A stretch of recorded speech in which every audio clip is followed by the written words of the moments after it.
Can we download Adobe Premium for free on PC? Hello everybody, welcome back. If you are wondering how, you can follow up the steps. So for that, you can head over to your preferred browser, for example Google Chrome, and once you are there, you can go ahead and use the search bar in order to search for Adobe Premium. Just go ahead and do that, and once you do, you'll be finding these results.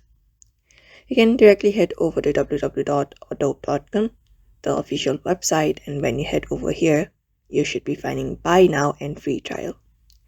So if you want it off for free, unfortunately we cannot. We need to go ahead and buy it. But instead, you can get the experience for free by using the free trial option. So for that, you need to go ahead and purchase Adobe Premium Pro, and you can add a 30-day free trial of Adobe stock as well if you want.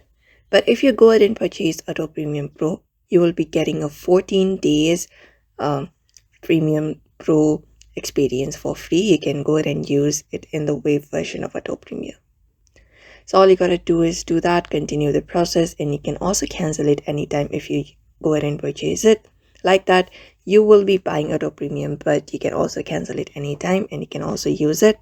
So for now, that is the method you can apply for now. So I hope this video was helpful and thank you for watching this video.